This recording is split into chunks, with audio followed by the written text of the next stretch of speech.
আসসালামু আলাইকুম। আশা করি সকলে ভালো আছেন। আমি Mohammad Mustafa Kamal, conceptual 3D product designer.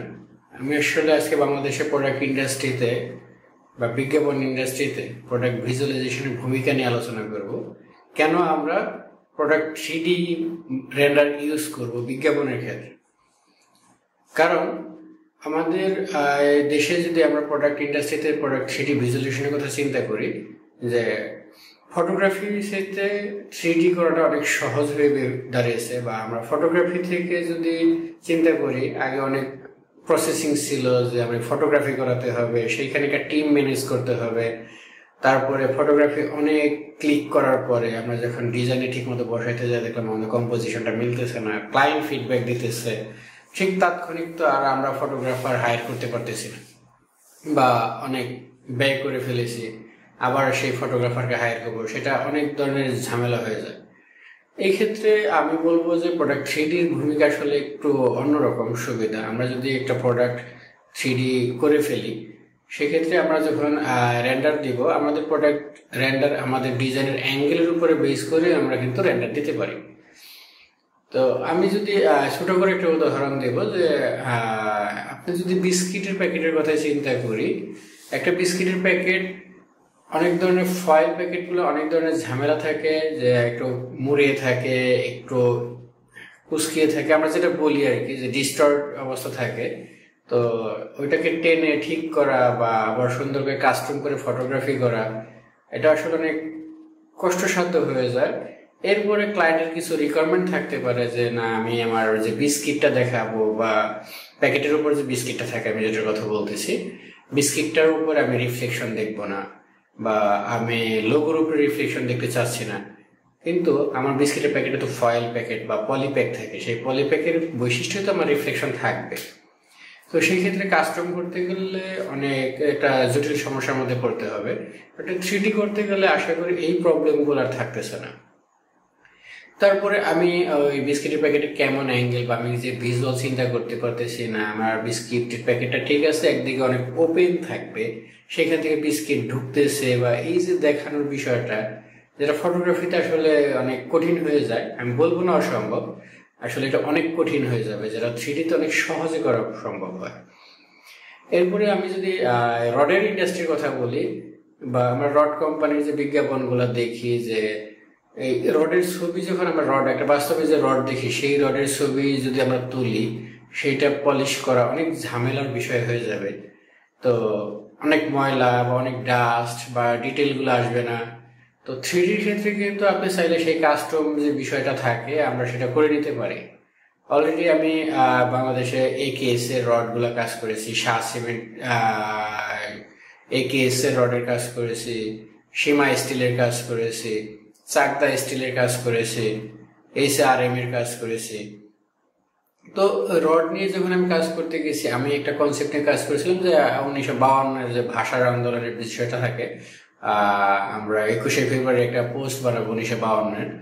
সেই ক্ষেত্রে আমি রড দিয়ে একটা বিজ্ঞাপন বানালাম, তারপরে 1952টা লিখলাম। এখন বাস্তবে যদি আমরা চিন্তা করি যে এইটা আমি রড দিয়ে বাঁকায়ে সেটা কাস্টম করে, তারপর ফটোগ্রাফি করে, লাইটিং শেড সব ঠিক করে ফটোগ্রাফি করতে যাব, এটা আসলে অনেক একটা জটিল প্রসেস হয়ে যায়। আবার আমি আর তার পরবর্তী বছর একটা পোস্ট করেছি অ আ ক খ দিয়ে, আপনারা আমার প্রোফাইলের লিঙ্ক দিয়ে রাখবো, আপনার সেখানে দেখলেই বুঝতে পারবেন যে আসলে 3Dতে কতটা সহজ এবং সুন্দর করা যায়। আপনি আমরা যদি এরপরে ব্যাটারি ইন্ডাস্ট্রির কথা বলি, আমার এক্সপিরিয়েন্স একটা কথা বলবো, যে রহিম আফরোজের ব্যাটারি বা যে কোনো গাড়ির ব্যাটারিগুলো অনেক ওজন হয়, যেটা হলো আমি চাইলে একটু নিচে থেকে তুলে ধরা ছবি তোলা, সেটা অনেক কষ্টসাধ্য হয়ে যায়। তো সেই ব্যাটারিগুলোর ছবি যেহেতু অনেক ওজন বা অনেক অ্যাঙ্গেল মেলানো টাফ, আমি যদি সেটা করতে যাই, আমার অনেক আসলে কষ্ট হয়ে গেছে। আমি সেটা 3Dতে খুব সহজেই এটা সমাধান দিয়ে দিতে পারছি। এরপরে আমি যদি চিন্তা করি, যে ব্রিজের কথা বলি যে সেতুগুলা, বা পদ্মা ব্রিজ, মেঘনা ব্রিজ, যমুনা ব্রিজ, তারপরে মেট্রো রেল, এই ধরনের যে বড় বড় মেগা প্রজেক্টের যে কাজ, রূপপুর, মাতারবাড়ি, পায়রা, বন্দরগুলো, যে বড় বড় মেগা প্রজেক্টের কাজগুলো, সেইগুলো যদি আপনি ফটোগ্রাফি করাতে যান বা আদৌ যে অবস্থায় আছে সেখানে কোন জায়গা থেকে দাঁড়িয়ে আপনি শুট নেবেন, সেই জায়গাটা আপনার জন্য পারফেক্ট কিনা বা সেখান থেকে প্রপার ভিউ আপনি যেটা চাচ্ছেন সেটা আসতেছে কিনা, এটা আসলে অনেক কঠিন বিষয় হয়ে দাঁড়াবে। কারণ অনেক বিল্ডিং এর চিপায় কাঞ্চি থাকে বা অনেক জায়গায় আপনি দাঁড়াতে পারছেন না, বা অনেক মানুষ আছে আপনি চাইলে সেই মানুষগুলো সরাইতে পারতেছেন না। তো ব্যস্ত শহরে আসলে অনেক কিছু করা পসিবল না, সেটা কিন্তু 3D তে খুবই পসিবল। আপনার আমার প্রোফাইল ঘাটলে দেখতে পাবেন যে বাংলাদেশে যে পদ্মা ব্রিজের 3D করা হয়েছে সেটা আমি করেছি। এরপরে আপনার মেট্রোর 3Dটা আমি করেছি। এদিকে রূপপুর, মাতারবাড়ি, পায়রা যে বড় বন্দরগুলো যে আছে সেইগুলো যে বিজ্ঞাপনগুলো ব্যবহার করা হয় বিশেষ করে MGI-তে, মেঘনাস ফ্রেশ সিমেন্টের, সেই বড় মেগা প্রজেক্টের 3D গুলো আমি করে দিয়েছি। এরপরে আমার একটা টাস্ক ছিল শাহ সিমেন্টের ফ্যাক্টরির 3D করা। তো শাহ সিমেন্টের ফ্যাক্টরির 3D যখন শাহ সিমেন্ট ফ্যাক্টরি অলরেডি তৈরি হয়ে গেছে, অনেক বছর ইউজ করতেছে, সেখানে ময়লা হয়ে গেছে বা অনেক বলবো যে এটা আন্ডার কনস্ট্রাকশনের মতো একটা বিষয়, সেখানে না আপনি ওই ছবিটা ঠিক মতো সুন্দর ব্যবহার করতে পারতেছেন না। তো সেই ক্ষেত্রে আমি সেই ফ্যাক্টরি নতুন করে 3D করে যখন এটা রিপ্রেজেন্ট করছি, দেখতে একটু সুন্দর লাগতেছে, একটু গোছানো লাগতেছে, কারণ আমার ওই ময়লা বিষয়গুলো, ওই জিনিসগুলো নাই। তো আমরা 3D-তে চাইলে যা অনেক কিছুই সহজে করতে পারি, যা আসলে ফটোগ্রাফিতে আবারও বলবো অসম্ভব বলতে কিছু না, বাট আসলে অনেক কঠিন হয়ে যাবে সময়ের সাথে তাল মিলে সেগুলো করতে গেলে, বাজেট একটা ইস্যু হয়ে দাঁড়াবে।